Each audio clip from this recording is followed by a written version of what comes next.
I put this spot here for a purpose. What I did was I made a whole cup of coffee and I poured it on there. Okay? And then to remove it, I used Resolve and I sprayed a whole bunch of Resolve on it. And the reason I did that was because I wanted you guys to experience the typical experience the carpet cleaner has when he shows up and how to break down the variables that we have. So we're gonna go through this. We don't know anything about the carpet. Andre's gonna do the testing for me and we're gonna know what this material is. And the reason I put this on there is because there's two types of stains that we're dealing with. One is your coffee stain, which is gonna cause wicking, which is capillary action, right? The process of drying. And then the solvent and the Resolve, whatever Resolve has in it, whole bunch of residue of Resolve on it. So it's gonna foam up and all that too when we clean it. And that was done so it's more of a, since it wasn't rinsed out, it acts like a non-volatile dry solvent that's attracted dirt. This wasn't the original color. This is the original color has been changed by me walking on it, going in and out, because I made this about 30 days ago for the class. So this is probably an example of what you typically will have to experience. And in order to do it correctly the first time around, you don't want to come back, right? We don't want to call back. So the more we understand, the better it's going to be. So I'm going to turn it over to Andre. All right. Andre is going to be well, first of all, we need to know what this is. Wouldn't that be nice? Find out what the material is, so Andre will take over. So, like we learned in the class, first thing you do is try to identify what the rug is. So find a little piece at the edge, take it off. So I got my piece right here. So it's melting. So we know it's not cotton. It smells like plastic. Synthetic. So Is it getting hard? Pardon? Is it getting hard or no? Yeah. Like a beading? Like a beading. Maybe nylon. So polyester. So we're still guessing, and let's say we want to know, but I want you to understand why we want to know. So go ahead and do the formic acid. So remember, we know now, the first test is natural or synthetic. So now we know it's synthetic, but we may want to know if it's acid dyed or solution dyed. That's the next step. If it's nylon and it's acid dyed, it's going to be totally different. We're going to have to worry about the coffee being part of it. Now, if it turns out, on the other hand, to be polyester, then what is polyester? It's like olefin, right? There's nothing gonna, it's just sitting there then. Then we may be more concerned about the wicking up effect. So it does make a difference, but you don't have to know that. But if you know it, it just will make the results better. So we're gonna put formic acid on it now. If it's nylon, it's gonna completely dissolve. You see it dissolving? No, not at all. No.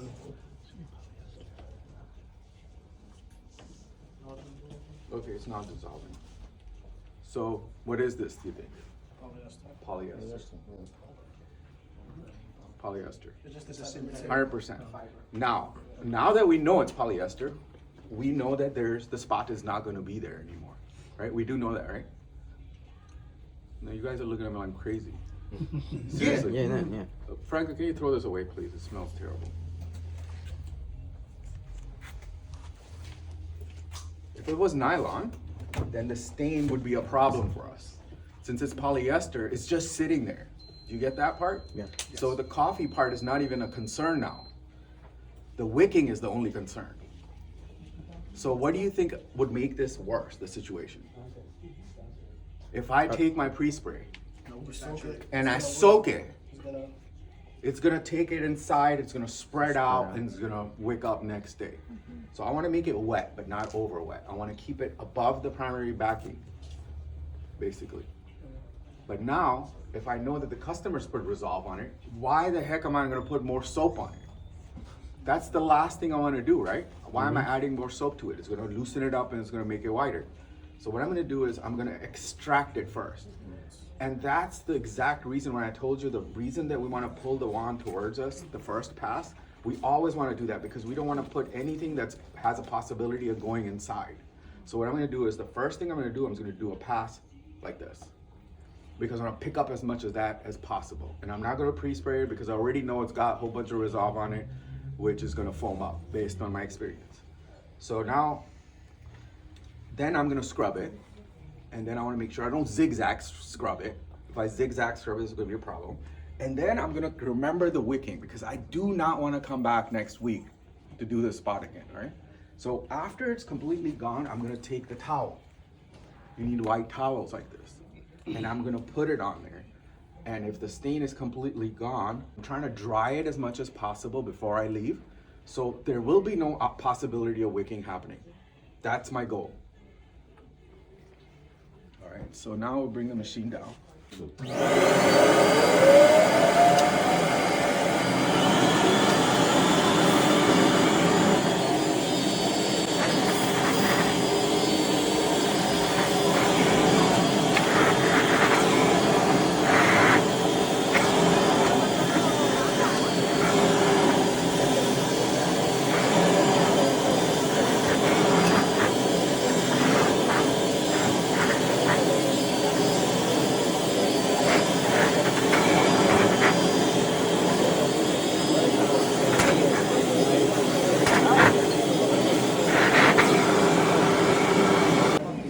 So there's coffee, right? It was spilled whole glass of it. It's not just sitting on the surface.